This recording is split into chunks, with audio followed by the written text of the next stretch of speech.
Ya, tampilan saya sudah mirip YouTuber ya.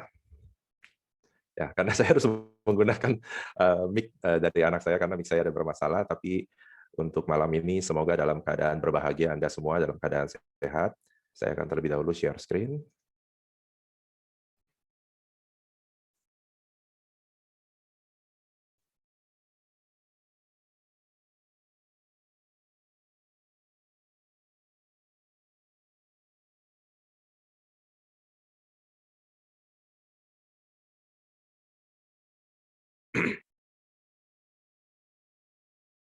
Ya, sudah terlihat ya.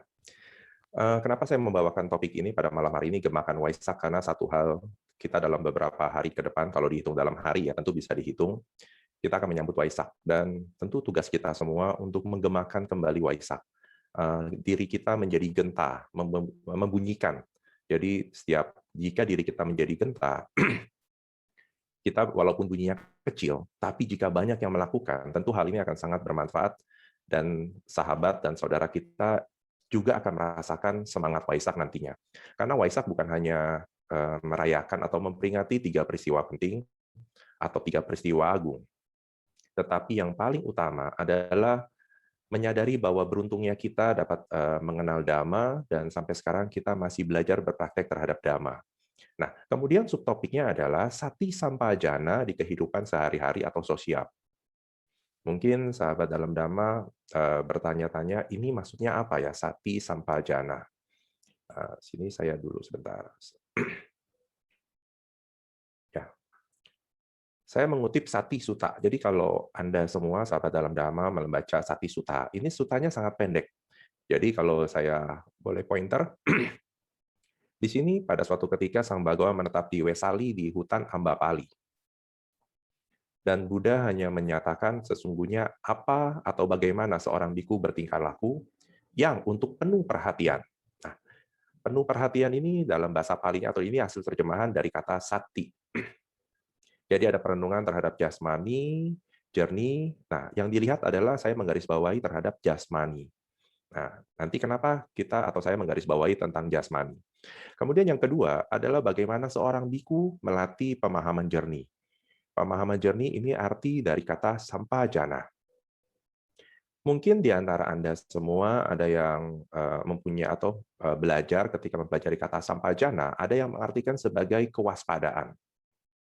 Nanti kita akan bahas atau diskusikan tentang kata kewaspadaan. Apakah kewaspadaan ini artinya kita harus berhati-hati atau waspada? Waspada dalam merasa mungkin ketakutan, atau waspada yang seperti apa? Nah, yang bisa kita garis bawahi ketika Buddha bertanya kepada para biku, bagaimana seorang biku melatih pemahaman jernih. Nah, di sini adalah pemahaman jernih ketika berjalan pergi dan kembali, ketika melihat ke depan dan ke belakang, merentangkan tangan, membawa jubah, mengunyah. Nah, ini ada kata kuncinya adalah sesungguhnya apa yang dilakukan dengan pemahaman jernih ini, seorang biku bertingkah laku. Jadi kalau diartikan dengan kewaspadaan, apakah ketika kita merentangkan tangan seperti yang dalam sutta ini, seorang biku harus waspada terhadap ketika merentangkan tangan. Tujuannya untuk apa? Nah, ini adalah satu curiosity kita. Ketika kita membaca sutta ini, nanti kita akan telaah arti masing-masing arti kata sati dan sampajana. Dan tentunya ketika selesai sutta ini diuraikan oleh Buddha, ini ada yang di bawah gambar, para biku, seorang biku harus berdiam dengan penuh perhatian dan memahami dengan pemahaman yang jernih. Jadi seorang biku harus mempunyai sati sampajana. Nah, jika memang hanya dalam sutta ini dikatakan Romo, Buddha hanya mengatakan biku yang harus mempunyai sati sampajana. Kalau gitu kita umat biasa nggak perlu dong Romo. Nah, hati-hati. Nanti ini yang tadi sebagai subtopik kita pada malam hari ini adalah sati sampajana di dalam kehidupan sehari-hari atau sosial. Contohnya seperti ini. Mohon maaf ya, ini saya mesti ganti dulu karena animasinya terganggu. Sebentar.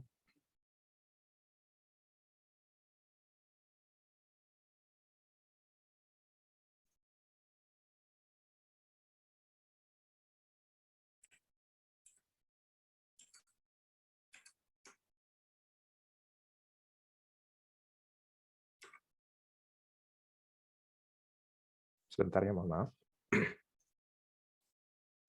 Nah, saya mungkin kembalikan kemari dulu.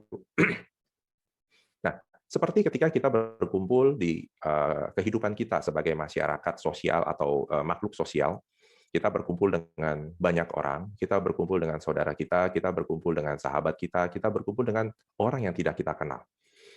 Nah, apakah kita pernah melihat kepada diri sendiri apa yang kita lakukan ketika kita berada di antara mereka? Maksudnya bagaimana? Tadi kalau kata kuncinya jasmani, ketika dalam penuh perhatian. Nah, apakah ada yang pernah memperhatikan atau mencatat bagaimana jasmani kita ketika kita bersama dengan mereka yang kita kenal ataupun yang tidak kita kenal? Mungkin sebagian di antara kita, waduh, saya tidak pernah memperhatikan hal tersebut. Tujuannya untuk apa? Nah, kalau kita belajar NLP, di sana juga ada body language, bahwa seseorang dapat menilai bagaimana tingkah laku kita, bagaimana respon kita ketika kita mendengar atau berhadapan dengan seseorang di hadapan kita. Mereka dapat melihat dari tubuh kita atau jasmani. Nah, ternyata Buddha sudah menggambarkan hal ini jauh sekali. Bahwa ketika kita berhadapan dengan makhluk sosial lainnya, kita juga harus penuh perhatian. Bagaimana kita bisa memberikan respon kepada orang di hadapan kita. Tentunya, ketika kita berbicara atau bertingkah laku, ataupun bertindak, kita ingin dihargai. Nah, apakah kita sudah memberikan penghargaan kepada orang di sekeliling kita dengan penuh perhatian? Karena tanpa kita sadari,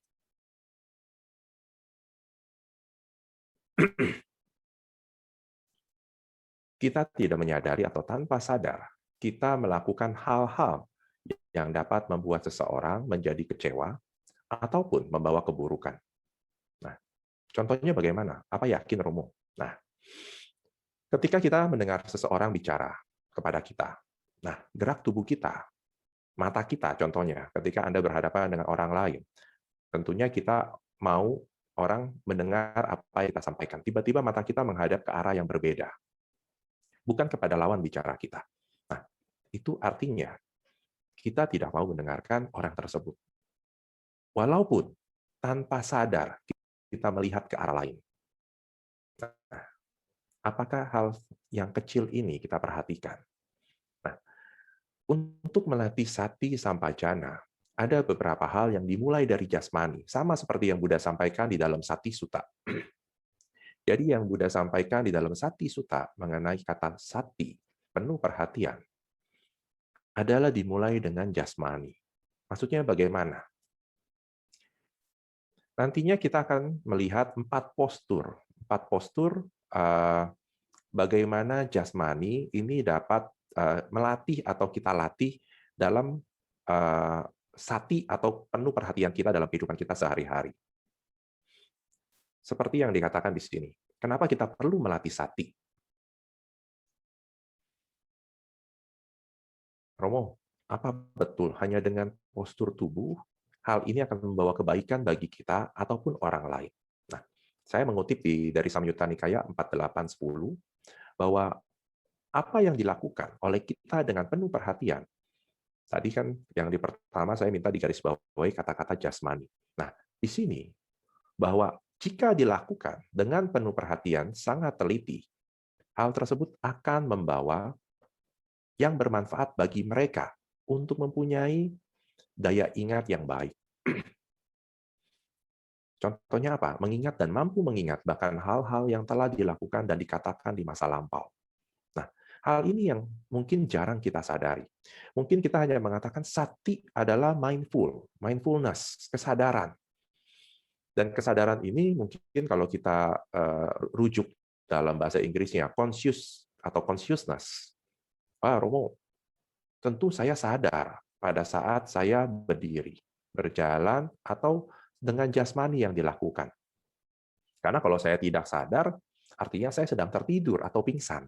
Nah, bukan arti kata conscious-nya, tetapi apa yang dilakukan dapat dijadikan sebagai bentuk ingatan yang akan mendatangkan manfaat baik di masa sekarang ataupun di masa yang akan datang. Inilah sati. Jadi sati bukan hanya sebatas kesadaran saja, tapi penuh dengan perhatian. Apa yang dilakukan dapat dicatat dan diingat. Nah, ini yang dikatakan bahwa nantinya ini yang akan membantu kita ketika kita melatih Satipatthana. Jadi kalau perhatian penuh untuk melatih meditasi Satipatthana ini sangat baik sekali, karena kita akan mampu mengingat hal-hal, sensasi tubuh kita akan dapat kita ingat. Dia tetap fokus pada tubuh di dalam dan tentang tubuh itu sendiri, bersemangat, waspada, dan penuh perhatian. Nah, inilah sati. Jadi sati bukan hanya sebatas kata kesadaran atau mindful. Memang ada yang mengatakan, oh Romo, tentu sama dong sati penuh perhatian ini dengan mindfulness atau mindful ya. Nah, ini memang ada garis merah yang sangat tipis sekali yang dikatakan ini sama. Kita boleh katakan sama karena ada beberapa artikel yang mengatakan sati ini adalah mindfulness. Tapi tentunya mindfulness di sini adalah kita mencatat. Jadi dengan penuh perhatian, dengan penuh kesadaran, kita mengingat bentuk jasmani kita, apa yang dilakukan oleh jasmani kita. Bukan hanya satu titik, tidak, tetapi dia dapat mengingat apa yang sudah dilakukan. Nah, seperti saya melakukan gimik tangan. Saya menyadari, coba berusaha menyadari bahwa nanti 5 menit yang akan datang, saya akan menyadari bahwa 5 menit yang lalu saya melakukan gerakan tangan ini, sehingga saya jangan sampai mengulang kembali. Nah, ini salah satu bentuk sati. Kalau dikatakan mindful, kesadaran, hati-hati. Mindful-nya dengan L1 ya, mindful atau mindfulness. Karena kalau dikatakan mindful, nah artinya pikiran yang penuh. Artinya pikiran yang penuh di sini lebih kebanyakan pancaniwarana, pikiran-pikiran yang kurang baik yang mendatangkan kekhawatiran. Karena kita berpikir sesuatu yang belum terjadi dan ternyata malah membawa kekhawatiran. Jadi hati-hati dengan kata mindful-nya. Karena kalau kita berpikir mindful, kita berusaha memenuhi semua pikiran kita. Kan sama-sama kan? Mindful. Jadi pikiran dipenuhi. Tidak. Tetapi bagaimana kita memperhatikan dimulai dari jasmani. Sati ini lebih melihat ke jasmani. Ini yang saya katakan tadi, bahwa ketika kita melihat sati atau mencoba melatih sati, kita dapat melihat dari 4 postur tubuh kita. Yang pertama, ketika kita berdiri. Apakah ada yang mengingat bagaimana cara kita berdiri? Nah, mungkin di antara sahabat dalam Dhamma, ada yang ketika mendengarkan saya mengucapkan ini, langsung ada yang berdiri. Oh ya, saya berdirinya seperti apa?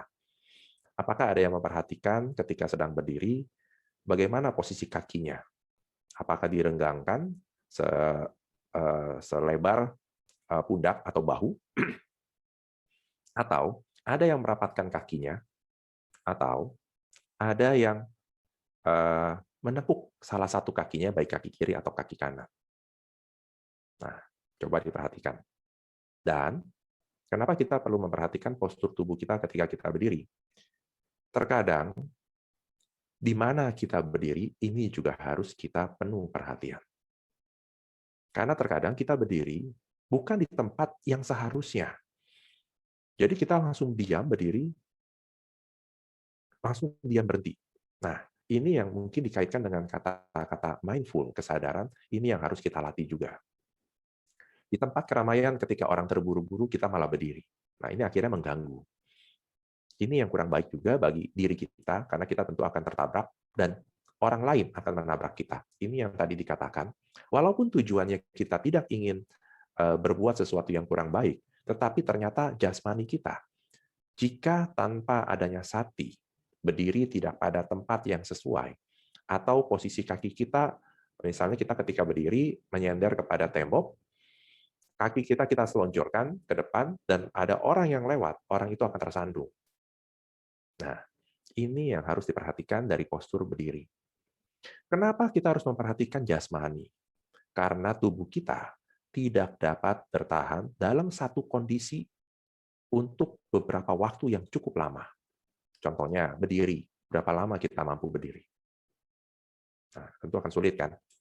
Dan yang kedua, ketika kita berjalan atau menggerakkan tubuh kita, berjalan atau berlari,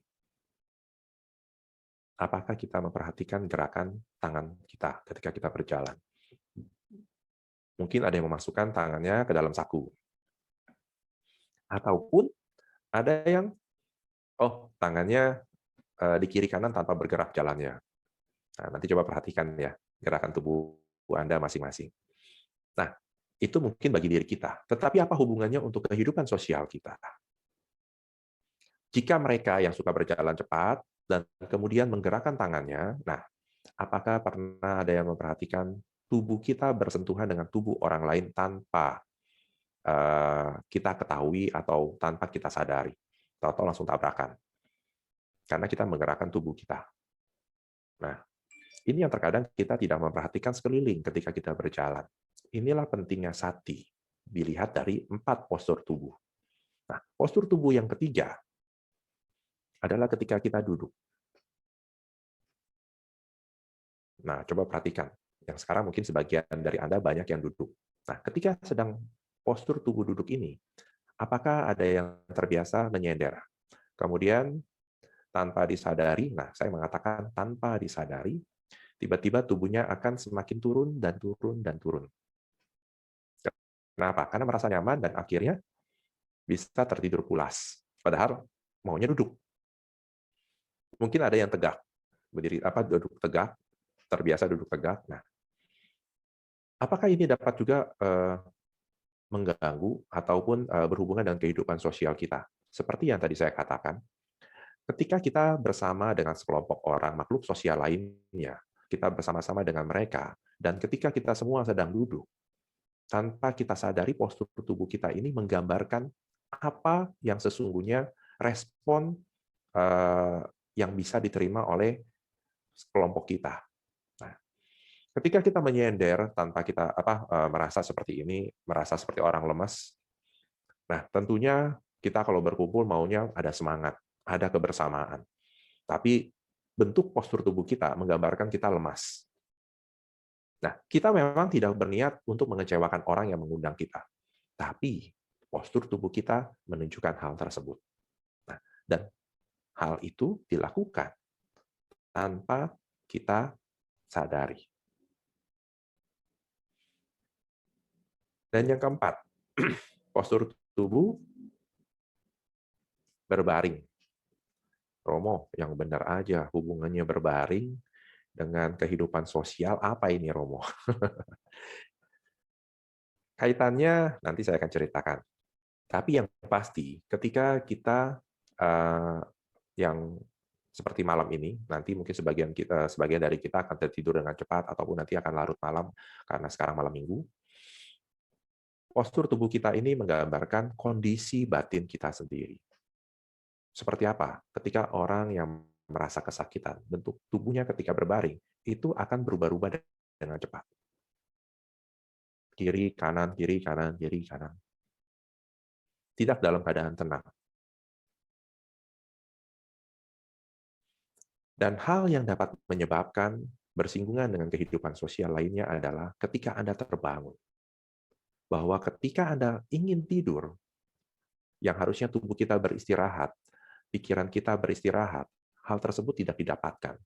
Dan ketika terbangun justru itu bisa membawa hal-hal yang kurang baik.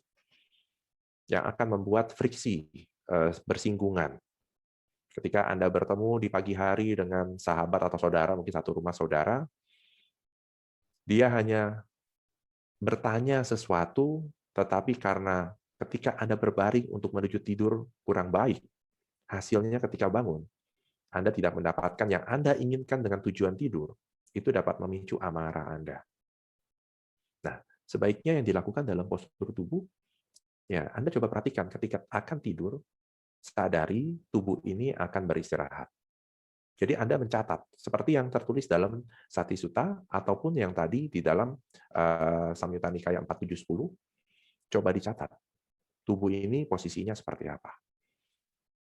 Saya terkadang, bukannya sering ya, tapi terkadang berusaha mencatat apa yang akan, atau tubuh yang sedang akan lakukan menjelang tidur. Jadi ketika bangun pagi, kita dapat mereview apa yang terjadi pada malam hari ketika kita akan tidur. Kita berusaha catat. Sehingga tujuannya apa? Tujuannya tadi kaitannya dengan sampajana. Anda memahami bahwa Anda kurang tidur, jangan sampai emosi itu meledak. Kalau bisa dihindari, dihindari. Kalau memang kondisi Anda labil, kalau perlu menghindari orang lain, coba dihindari. Nah, yang kejadiannya apa? Kita berusaha menekan semua hal yang terjadi dalam batin kita, tiba-tiba bersinggungan dengan makhluk sosial lainnya. Hal ini yang menyebabkan keburukan itu muncul. Anda tidak mau keburukan itu muncul, tetapi hal itu terjadi. Nah, ini bentuk 4 postur tubuh yang kita bisa latih untuk sati. Romo, sampajananya apa? Nah, akan dilengkapi dengan sampajana nanti ya. Tetapi di sini ada satu quotes yang cukup menarik. Saya menemukan satu artikel tentang sati sampajana, menulisnya seperti ini. Jadi makan adalah untuk mengatasi kelaparan. Tetapi di sini ada tulisan berbicara adalah untuk melepas kemarahan. Siapa di antara kita nih kalau mau bicara maunya marah-marah? Tentunya kita tidak mau seperti itu, tapi itu akan terjadi jika tanpa perhatian dan pemahaman yang jernih. Nah, penuh perhatian dan pemahaman jernih ini diperlukan kehadirannya. Jadi sati dan sampajana diperlukan kehadirannya ini untuk ketika kita sedang bekerja atau beraktivitas. Tadi Anda 4 postur tubuh sudah tahu ya, berdiri, berjalan, duduk, berbaring, dengan memperhatikan tubuh jasmani. Nah, di sini tujuannya adalah mencatat apa yang terjadi supaya kita tahu. Dan sampajana, tadi ada paling di awal, saya mengatakan bahwa arti kata sampajana ada yang mengartikan sebagai kewaspadaan. Tetapi ada yang mengartikan sampajana berasal dari kata janati, pengetahuan. Setelah sati mencatat semua aktivitas tubuh jasmani, kita menjadi waspada karena kita mempelajari, mempunyai pengetahuan terhadap apa yang sudah terjadi. Nah, ini yang diartikan sebagai kewaspadaan. Jadi bukan kewaspadaan semata-mata karena kita berusaha menghindari, tidak, tetapi karena kita mempunyai pengetahuan yang sebelumnya, sehingga kita dapat mempunyai pemahaman yang jernih terhadap apa yang terjadi. Nah, ini kata-kata sampajana. Nah, jadi sati dan sampajana kehadirannya diperlukan ketika kita beraktivitas atau bekerja. Karena tanpa adanya sati sampajana tadi, hal-hal yang kita tidak catat secara detail, karena bentuk jasmani tadi, postur yang relatif dengan postur, ataupun kita tidak memperhatikan sekeliling kita, muncul akan tiba-tiba tentunya reaksi kita terhadap sesuatu yang terjadi karena adanya aksi, reaksi tubuh kita atau reaksi batin kita langsung muncul. Nah, ini yang tanpa adanya kewaspadaan yang dianggap sebagai pemahaman jernih ini. Kewaspadanya keliru. Di dalam PTS Palitech Society, Palitech Society yang mengartikan bahasa Pali ke dalam bahasa Inggris, memang diartikan sampajana ini sebagai alertness, yang memberikan alert. Nah, tapi kalau tanpa adanya penuh sati dan sampajana ini alert palsu. Sehingga karena adanya aksi, reaksi kita jadi bisa berlebihan. Romo yakin ini terjadi? Sangat sering terjadi. Saya mengatakan bukan kadang-kadang lagi, sangat sering terjadi. Kenapa? Karena kita sudah muncul judgment, penilaian. Karena kita tidak mencatat apa yang telah terjadi. Kita tidak mempelajari situasinya, tapi kita memberikan justifikasi. Ini yang harus kita hati-hati. Dan yang kedua, kehadiran sati sampajana ini diperlukan juga. Sama ini, ketika kita bicara atau berkomunikasi. Mungkin sahabat dalam Dhamma pernah mengingat cerita saya ketika saya pertama kali berlatih meditasi Vipassana. Nah, ada hal yang cukup menarik adalah pulang dari meditasi, pendengaran saya ini sangat peka. Bukan artinya saya mampu mendengar 1000 li atau 1000 kilo, bukan. Tetapi siapapun yang berbicara, seakan-akan saya mendengarkannya itu seperti ini, seperti Zoom. Jadi supaya Anda bisa mendengar, semua di-mute dan hanya satu orang yang berbicara. Jadi tidak mempunyai distorsi.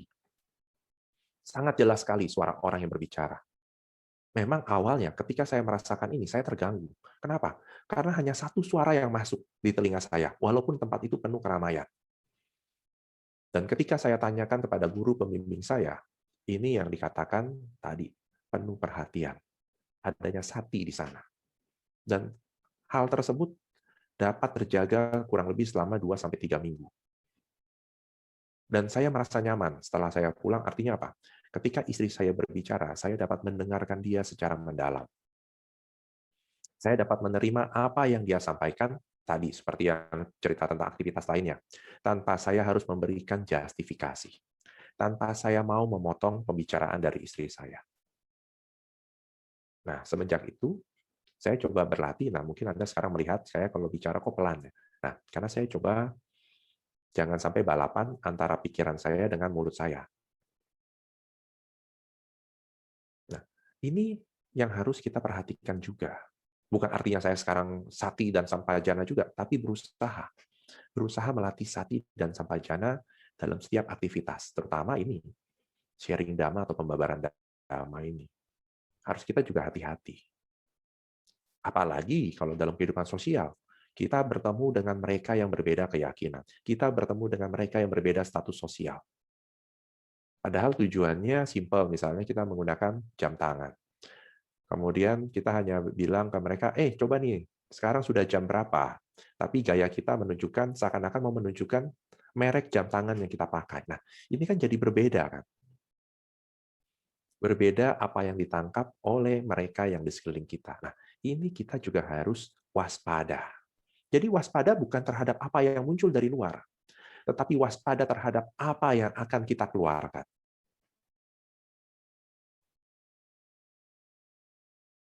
Sekali lagi, waspada terhadap reaksi kita. Dan yang ketiga, kehadiran sati dan sampajana diperlukan pada saat kita berpikir.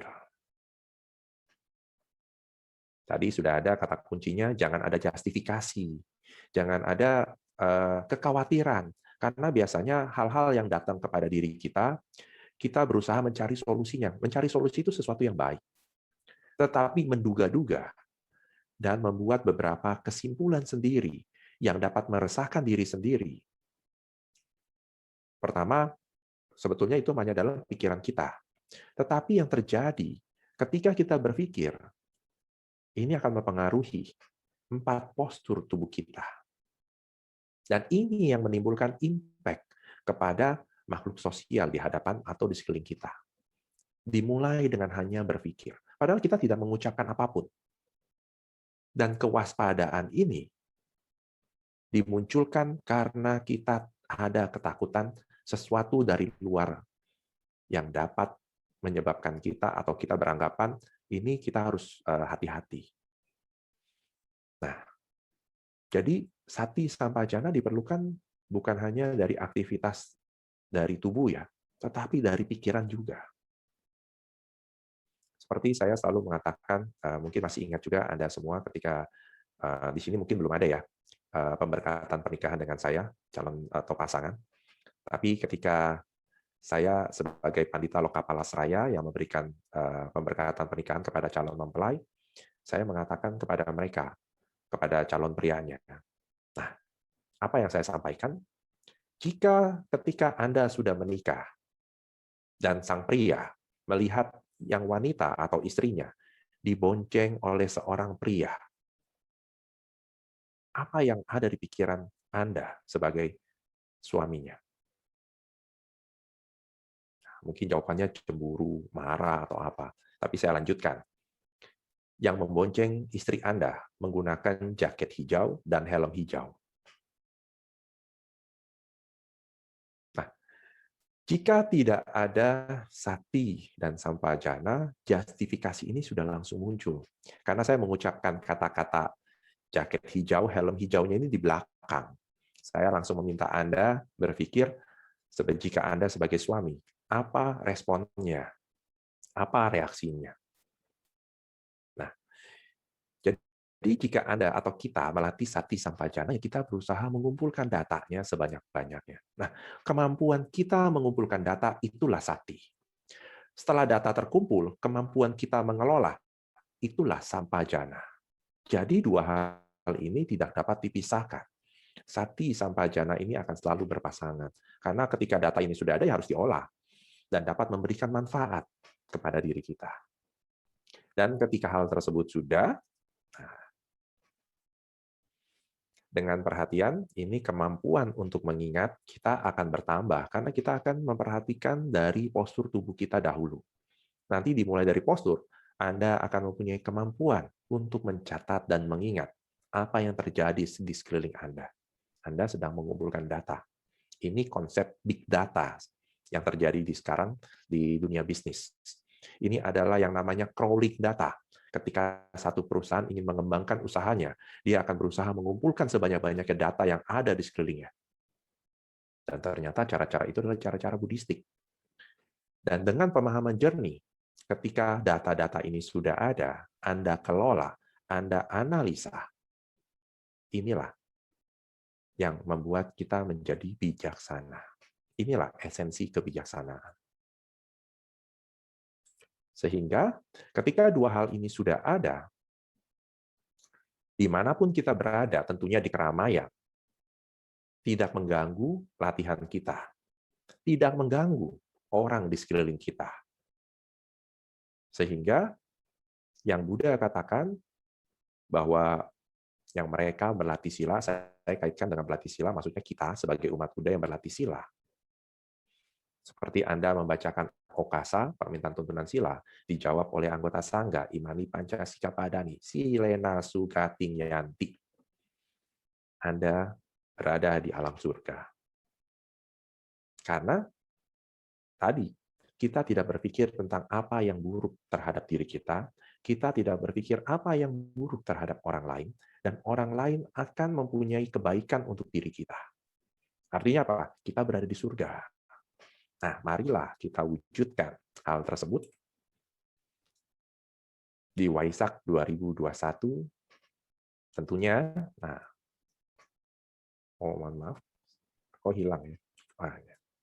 Tentunya Waisak dengan perhatian penuh dan pemahaman jernih. Nah, demikian yang bisa saya sampaikan. Jika ada pertanyaan, saya persilakan. Terima kasih. Terima kasih Romo atas Dhamma Desananya malam hari ini. Kemudian kita lanjutkan dengan sesi tanya jawab. Mungkin Bapak Ibu yang ingin bertanya langsung kepada Romo, saya persilakan dengan menggunakan fitur rasan. Apakah ada? Ya, sekarang ada Ko Vincent yang ingin bertanya langsung. Boleh. Sebelum ada yang bertanya, saya mohon izin tadi Rianti ya. Rianti bisa tolong dicatat namanya dan alamatnya. Saya akan kirimkan buku karena selama pandemi ini buku yang di tempat saya itu masih banyak. Jadi tugas saya membagi-bagi buku masih ada. Ya. Tolong dibantu Rianti ya. Nanti tolong di WA-kan kepada saya nama dan alamatnya. Oke, baik. Ya, silakan. Ya. Baik, kepada Ko Vincent yang ingin bertanya langsung kepada Romo, saya persilakan. Ya, terima kasih. Ya, Namo Buddhaya Romo. Jadi saya ada pertanyaan seperti ini. Bagaimana kita bisa memunculkan sati sampajana ketika kita sedang berada di tingkat emosi atau kemarahan atau di titik jenuh yang di mana posisi itu kita tidak bisa berpikir secara jernih, dan di mana kondisi itu seperti tadi kan ada tuh kata-kata ketika kita sedang kita butuh berbicara ketika sedang marah gitu kan. Lalu kadang memang ada juga kayak saya punya teman gitu kan, dia ketika marah gitu kan ya ngomong kasar kebun binatang gitu, tapi habis itu ya itu pelampiasannya dia, pelampiasannya, dan begitu ya lega gitu kan. Tapi ada juga kan yang bilang kalau misalnya seandainya kita sedang marah, katanya jangan melakukan apapun, jangan berbicara apapun gitu kan. Jadi bagusnya gimana ya Romo ya ketika kita di tingkat ini yang benar-benar sangat sulit dikendalikan gitu kan, ya kita bisa yang langsung ya berkata kasar ataupun main fisik gitu kan, itu kan di luar itu ya ke kendali kita gitu. Tapi sebagai umat Buddhis yang baik gitu kan, gimana cara bijak menyikapinya gitu. Jadi kita udah ngerasa nggak enak nih, emosi gitu kan. Kemudian kita memunculkan sati sampajana ini nih, gimana caranya kita bisa meredamnya, kemudian pelampiasan yang terbaik seperti apa supaya kita benar-benar lega dan juga masalah bisa terselesaikan dengan baik begitu. Itu saja sih. Ya, terima kasih Romo Satyanto. Ya, terima kasih pertanyaannya Vincent. Cukup menarik ya, memang hal ini yang sering terjadi pada diri kita, bukan hanya diri kamu, diri saya juga. Nah, tapi yang quotes yang saya dapatkan ini juga dapat menyadarkan, apakah ketika kita berbicara adalah untuk melepas kemarahan. Ini yang mungkin kita bisa pegang bersama-sama, quotes ini sangat menarik sekali. Jadi ini sebagai pengingat kita, ketika kita berbicara, apakah memang harus adanya kemarahan di sana? Apakah berbicara ini adalah memang tujuan utama kita? karena di sana ada kemarahan. Jadi kemarahan ini dikeluarkan dengan cara berbicara pada saat kita bicara.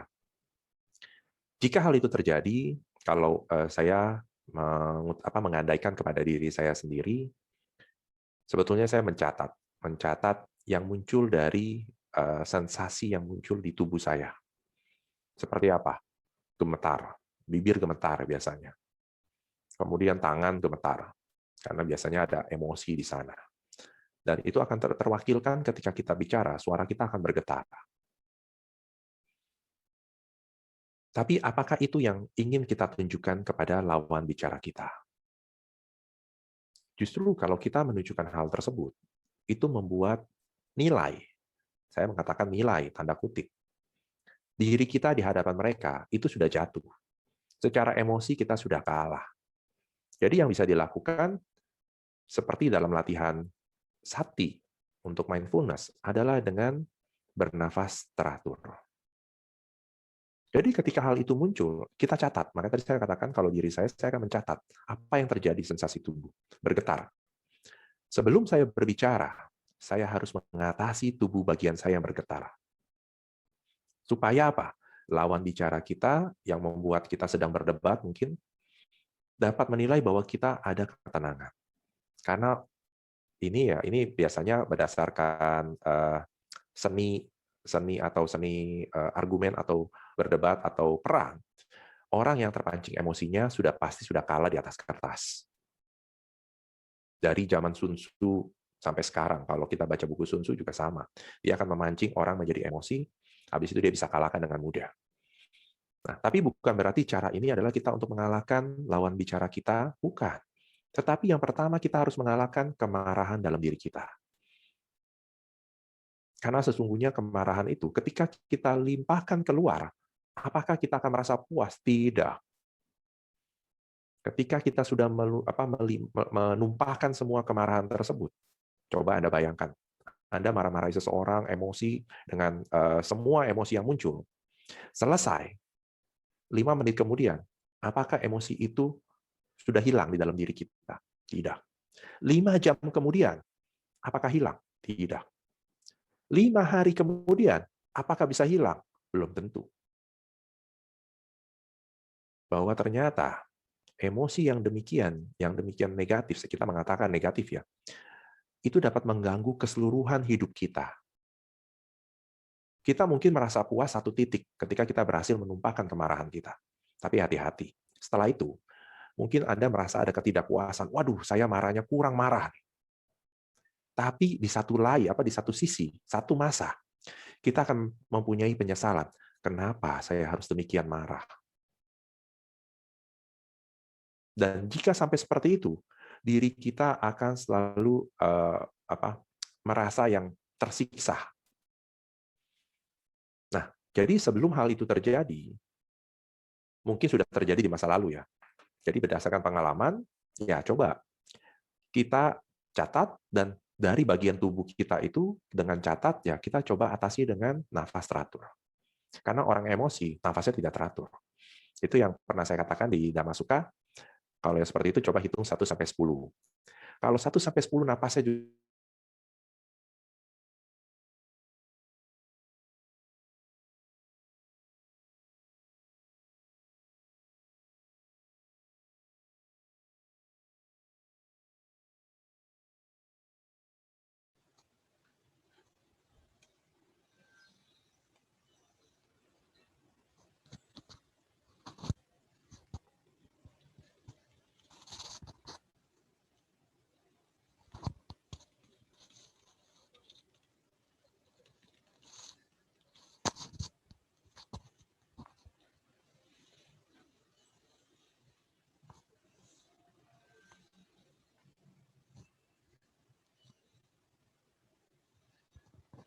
mohon maaf, tadi saya sempat terputus ya.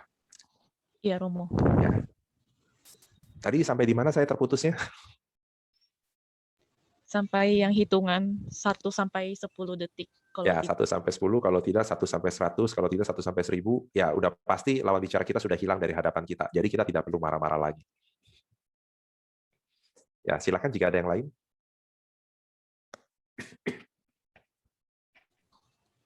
Oke, terima kasih Romo. Ya. Mungkin ada Bapak Ibu yang ingin bertanya langsung kepada Romo lagi? Kalau tidak, Romo, ini ada pertanyaan yang masuk lewat chat. Boleh?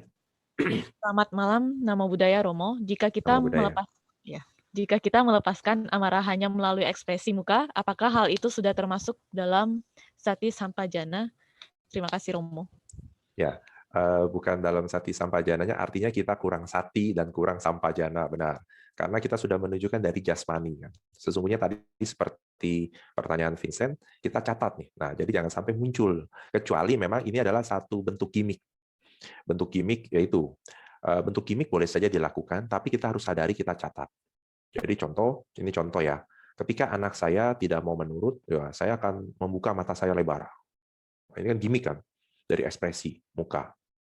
Kemudian mulut saya majukan ke depan. Nah, anak saya kalau begitu, dia tahu bahwa saya sedang marah. Tapi apakah saya marah betulan? Belum tentu. Itu hanya satu bentuk gimmick. Supaya dia dapat melakukan kewajibannya. Nah, tapi kalau tadi pertanyaannya, ini cukup menarik. Ini yang berhubungan dengan kehidupan sosial kita. Kita tidak menunjukkan langsung, tapi dari bentuk ekspresi, orang dapat menilai kita.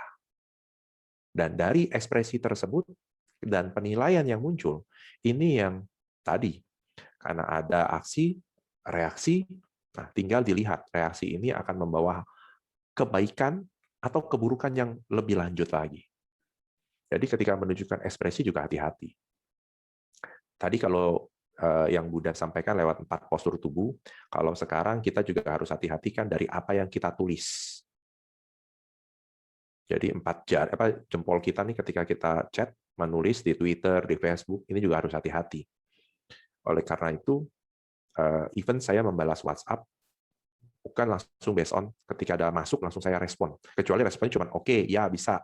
Tapi kalau membutuhkan jawaban yang lebih atau berargumen, saya harus terkadang berpikir dahulu. Hati-hati dengan jempol kita. Karena kalau tidak, kita mau respon cepat, emosi muncul, udah itu pakai hurufnya caps lock semua, huruf besar. Nah,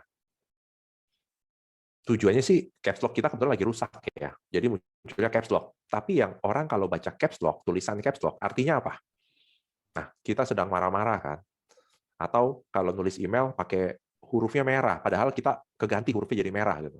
Nah, itu yang sudah ada di dalam norma masyarakat kita, dan ini yang harus kita sadari juga. Sadari dalam hal ini sati, penuh perhatian. Seperti itu. Terima kasih. Oke, terima kasih Romo. Ya. Selanjutnya ini ada dari Pak Edi yang ingin bertanya langsung kepada Romo. Boleh? Silakan kepada Pak Edi.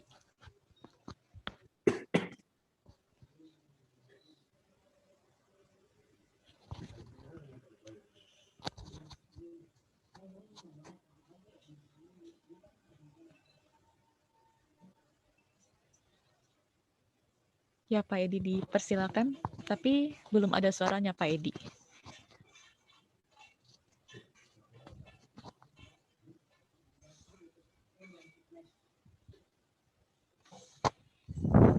Ya, belum di-unmute mungkin ya, Pak Edi yang. Kok Ayang nih?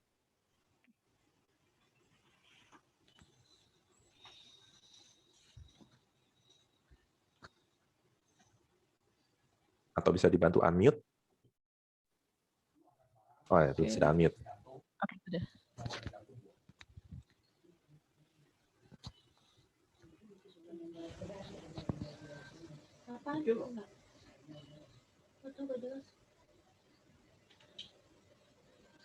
Silakan, Ko Ayang.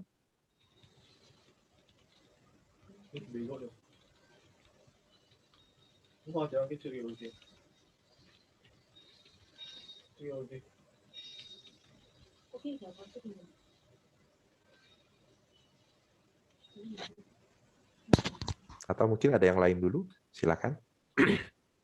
Oke, maaf Ko Edi, nanti kita lanjut lagi ya Ko Edi kalau misalnya mikrofonnya sudah nyala. Ini sementara aku lanjut ke pertanyaan yang muncul dari chat Romo. Pertanyaannya, Boleh. Selamat malam Romo. Mau tanya, apakah cara melatih sati sampajana yang lebih akurat yaitu dengan sering melakukan meditasi, ataukah ada cara lainnya? Jikalau dengan meditasi, objek apa yang lebih sesuai? Terima kasih Romo. Ya, memang pasti latihan sati sampajana ini adalah dengan meditasi. Tapi di sini memang ada kontradiksi meditasi. Kalau sahabat dalam Dhamma mencari kata mindfulness dengan meditation, itu banyak yang mengartikan dengan tengah-tengahnya kata versus. Jadi mindfulness dengan meditasi. Nah, dua hal ini terjadi karena ada yang mengatakan bahwa untuk bisa mindfulness, seseorang harus duduk diam. Duduk bersila, tangan di atas pangkuan, dan pejamkan mata. Perhatikan nafas. Nah, itu dikatakan dalam bentuk meditasi. Tetapi jika kita perhatikan, tadi kalau Anda perhatikan, untuk bisa ada mindful adalah kita mencatat postur tubuh kita. Artinya, tadi kalau dalam postur tubuhnya apa? Berdiri, berjalan, duduk, berbaring. Salah satunya duduk bisa. Tetapi tiga tubuh yang lainnya, atau tiga postur tubuh lainnya, justru bukan dalam kondisi duduk.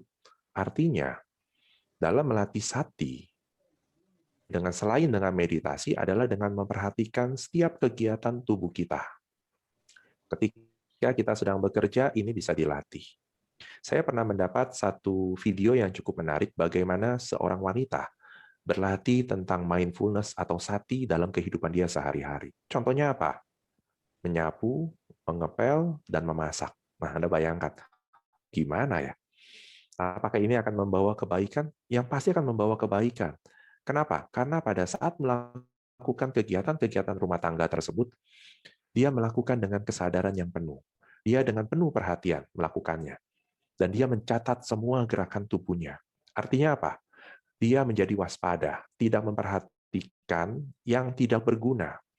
Kalau tadi kembali ke slide saya di Sutta, memperhatikan apa yang terjadi pada tubuh, memperhatikan fenomena-fenomena yang muncul. Apa semua yang datang diperhatikan? Tidak.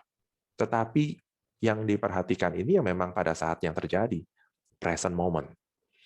Tidak berpikir sesuatu yang sudah lewat, tidak berpikir yang akan datang. Ya, lakukan yang sekarang. Nah, jadi meditasi bisa nggak? Bisa.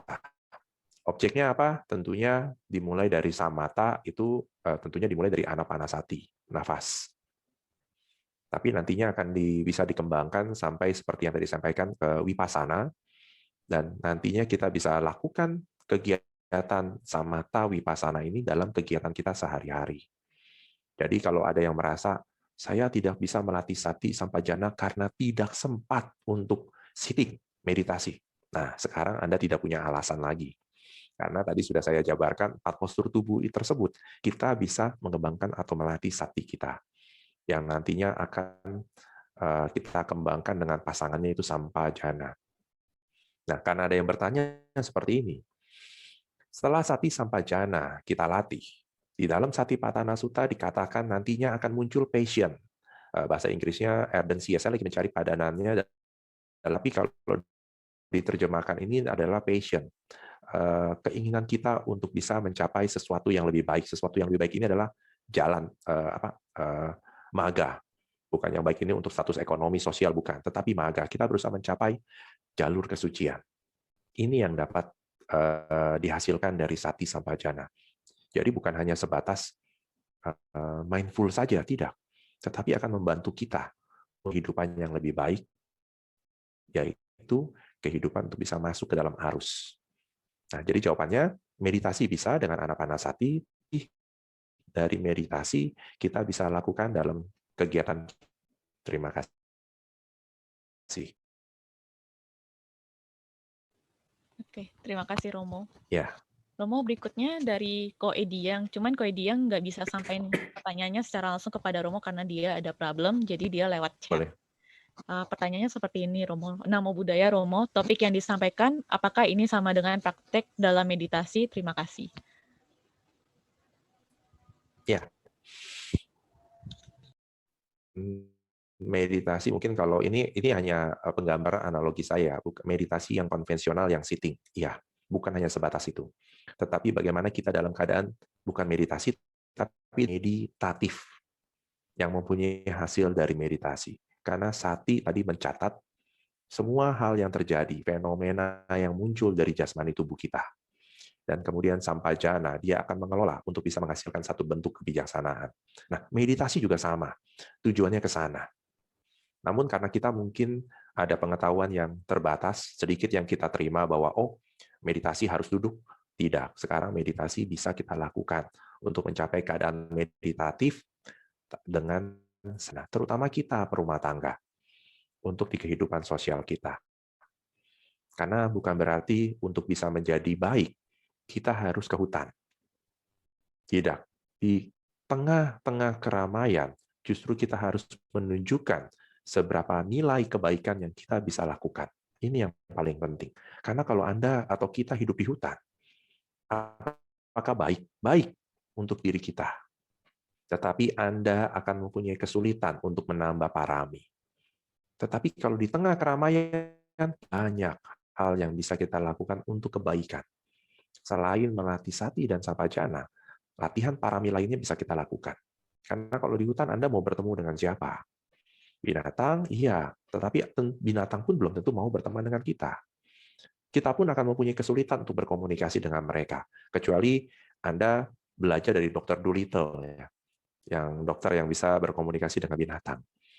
Nah, supaya tidak mengurangi esensi kehidupan kita bahwa, waduh, nggak apa-apa lah ini untuk kehidupan sekarang, biarlah saya sebagai putu jana, sebagai garawasa perumah tangga.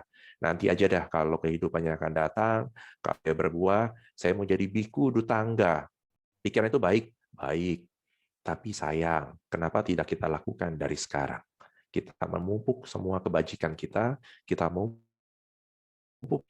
masalah kehidupan kita yang akan datang menjadi biku ataupun biku dutangga, biku yang hidup di hutan. Itu hal yang lain. Tetapi apa yang bisa kita lakukan sekarang, ini yang kita lakukan. Pertanyaannya.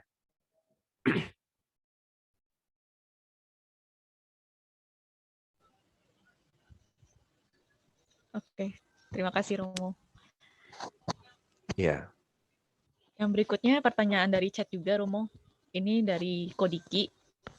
Pertanyaannya, sudah dihitung 1 sampai 10, tapi tidak jadi marah dan berdebat dengan orang tersebut, tapi kok masih tetap kesal ya? Gimana caranya Romo? Terima kasih. Ya. Anda boleh sampaikan dengan kalimat yang baik. Ini saya katakan dengan kalimat yang baik bahwa ada beberapa hal yang dapat mengganggu. Nah, jadi Anda sampaikan, saya terganggu. Seperti tadi pagi, sebetulnya beberapa kali saya menerima telepon. Tentu Anda semua yang di telepon tersebut harus diangkat karena tidak ada nomornya. Jadi terkadang saya angkat juga. Dia katakan bahwa dia adalah salah satu. Nah, saya hanya tersenyum. Nah, tentu Anda bingung kan, di telepon kok tersenyum. Apakah dia dapat melihat ekspresi senyum kita? Yang pasti diri ini untuk kepentingan diri saya sendiri supaya tidak muncul praduga. Praduga kenapa kok dia mengganggu saya dengan telepon ini? Tidak. Saya hanya mengatakan, Bapak, terima kasih kabar baiknya, namun saya adalah seorang pendeta agama Buddha. Pernah dihubungi beberapa kali oleh sahabat Bapak, dan saya sangat menghargainya. Namun untuk sekarang, anak pendeta agama Buddha. Nah, dia langsung menjawab, oh, baik sekali Bapak mau mengangkat telepon saya. Terima kasih. Nah, selesaikan. Kita tidak terpicu. Karena terkadang kita yang terpancing atau terpicu. Orang tersebut mungkin di luar kita memberikan aksi hanya 1, tapi reaksi kita 10. Ini yang sering terjadi, karena kita sudah mempunyai praduga. Nah, oleh karena itu Anda bisa lakukan seperti yang tadi saya lakukan, saya tersenyum di telepon ya, padahal nggak pakai WhatsApp video, memang dia teleponnya via WhatsApp, dia telepon nggak bukan via WhatsApp, langsung direct phone, GSM, tapi saya tersenyum untuk diri saya, untuk menenangkan, supaya saya tidak mempunyai praduga, oh ini orang mengganggu saya, padahal udah berkali-kali dibilang tidak tertarik, masa dia nggak tahu saya pendeta agama Buddha atau segala macam. Nah, daripada hal tersebut mengganggu pikiran saya, ya saya memberikan senyum kepada diri sendiri. Jadi kalau 1 sampai 10 masih muncul, artinya belum hilang. Hitung lagi 1 sampai 100. Demikian jawaban saya. Baik, terima kasih Romo. Ya. Oke, Romo, sebelum kita menutup sesi tanya jawab, mungkin ada dari Bapak Ibu yang ingin bertanya secara langsung kepada Romo? Atau masih mau bertanya melalui chat?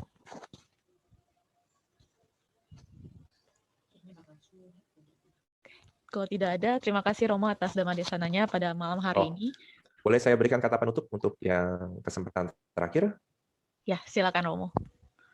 Ya, jadi mari kita sambut Waisak dengan sesuatu yang baik, bukan hanya untuk diri kita, tetapi untuk orang di sekeliling kita.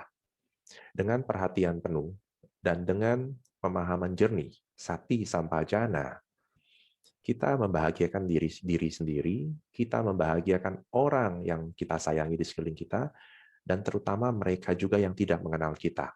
Mereka akan merasakan manfaat yang baik di bulan Waisak yang akan kita sambut. Sehingga Waisak bukanlah sebagai satu momen hanya peringatan, tetapi membawa perubahan kepada diri kita dan juga membawa perubahan kepada mereka yang ada di sekeliling kita. Biarkan mereka merasakan semangat Waisak, gema Waisak, walaupun mereka bukan beragama Buddha. Walaupun mereka berbeda keyakinan, berbeda suku, berbeda ras. Tapi yang pasti, kebahagiaan itu yang kita berikan kepada mereka. Itu yang saya sampaikan. Terima kasih atas perhatian. Terimalah salam Dhamma dari saya. Namo Sang Hyang Adi Budaya, Namo Buddhaya. Terima kasih Rianti atas waktunya, dan untuk Wihara Dhammasuka, semoga keadaan ini akan kembali pulih dan kita dapat berkumpul sama kembali. Terima kasih.